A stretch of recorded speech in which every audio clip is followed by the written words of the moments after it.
Welcome in along with Mike Renner. I'm Steve Palazzolo. Today discussing a few of the former first-rounders who did not get their fifth-year option picked up. So it's make it or break it time for a few of these guys who still have something left in the tank. So let's take a look, starting with Jack Conklin of the Tennessee Titans. I think this is probably the biggest surprise as far as not having the fifth-year option picked up. Still a valuable right tackle who has battled injuries over the last couple of years. Yeah, he really hit the ground running back in 2016. His rookie year was a top 5 graded right tackle in the NFL for us that season, but has not been able to replicate that sort of production since. And the big thing here is that if you get that fifth-year option picked up, it is injury guaranteed. It's not necessarily guaranteed you can cut the guy after this season, but injury guaranteed, and he has had knee injuries over the course of his career there in Tennessee. Not willing to take that risk, and if that knee injury flares up again, guaranteeing him, a big sum of money at tackle. Right tackle also an interesting place where you can kind of find some cheaper talent and have success. And once you have to start paying them a little bit more money, they're less valuable. But Conklin still has a chance to be one of those top 5 right tackles. Let's go to Eli Apple, now with the New Orleans Saints, originally drafted by the New York Giants.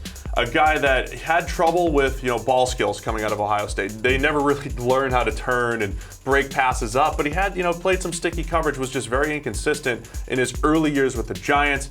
Can he find a home and stick with the Saints? It's a big-time prove-it year for him opposite Marshawn Lattimore. It really is a prove-it year, and you saw him flash last year. He had 17 forced incompletions last season. That was a career high. Had a career high, but it was only 65.0 overall grade was that career high. His first 2 years in the NFL were rough. So he's on this upward trajectory, but again, that fifth-year option is still expensive. It's still upwards of $10 million for every position here, and especially for the cornerback position. So I do get why they wouldn't pick it up. But again, it is a make or break year, and you've seen that arrow trending upwards. He could still be in a Saints uniform for the years to come if he shows out in 2019. So both Conklin and Apple were guys that we saw as first-round players when they came out in the 2016 NFL draft. They made it as first-rounders on the PFF draft board. The next two, not as much. Darren Lee from the New York Jets. Didn't really see him as a first-round player, more of just a pure straight-line athlete that would have some questionable plays in coverage. And outside of a couple games, that's pretty much what we've seen with the Jets. Yeah, he wasn't really a linebacker there at Ohio State. He was more of a slot corner hybrid.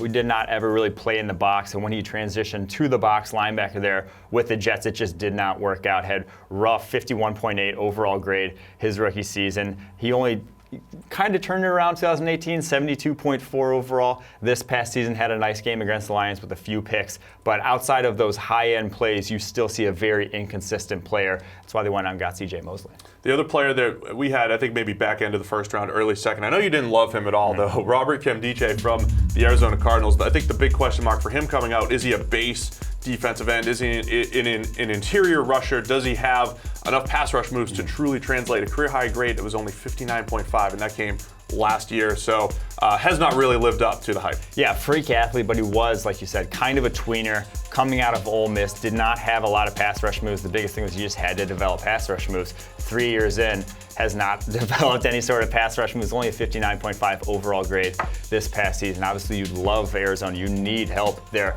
rushing the passer, someone to make an impact. You'd love for him to start turning it around, but it looks at this point with them not picking it up, I don't think it's necessarily happening this offseason. We'll see if Arizona can fit him into the new scheme, or maybe another team in the future finding the best way to use Nkemdiche. So there you have it. It's the 4 players with their fifth-year option not picked up. Big make it or break it year for all of them.